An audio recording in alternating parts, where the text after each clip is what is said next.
Ballot ಪೇಪರ್ನಲ್ಲೇ ಪಂಚಾಯಿತಿಯ ಚುನಾವಣೆ ಆಗಬೇಕು ಅಂತ ಹೇಳಿ ಕ್ಯಾಬಿನೆಟ್ ಸಭೆಯಲ್ಲಿ ಮಹತ್ವದ ನಿರ್ಧಾರವನ್ನು ತೆಗೆದುಕೊಳ್ಳಲಾಗಿದೆ. ಪಂಚಾಯತ್ ರಾಜ್ ಕಾಯ್ದೆಗೆ ತಿದ್ದುಪಡಿ ತರಲಾಗಿದ್ದು, ಕಾಯ್ದೆ ತಿದ್ದುಪಡಿಗೆ ಸಂಪುಟ ಅನುಮೋದನೆಯನ್ನ ನೀಡಿದೆ.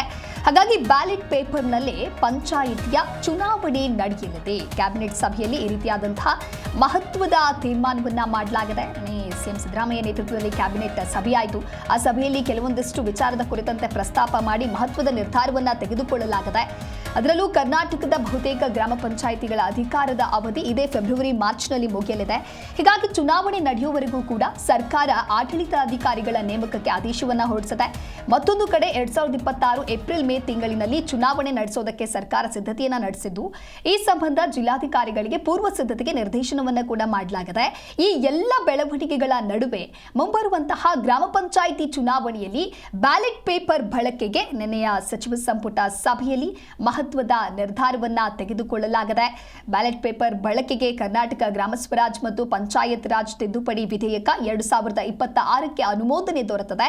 ಇದರೊಂದಿಗೆ ಸ್ಥಳೀಯ ಸಂಸ್ಥೆ ಅಂದ್ರೆ ಜಿಲ್ಲಾ, ತಾಲೂಕು, ಪಟ್ಟಣ ಹಾಗೆ ಗ್ರಾಮ ಪಂಚಾಯಿತಿ ಚುನಾವಣೆಗಳಲ್ಲೂ ಕೂಡ ಬ್ಯಾಲೆಟ್ ಪೇಪರ್ ಬಳಕೆಗೆ ತೀರ್ಮಾನವನ್ನ ಮಾಡಲಾಗಿದೆ.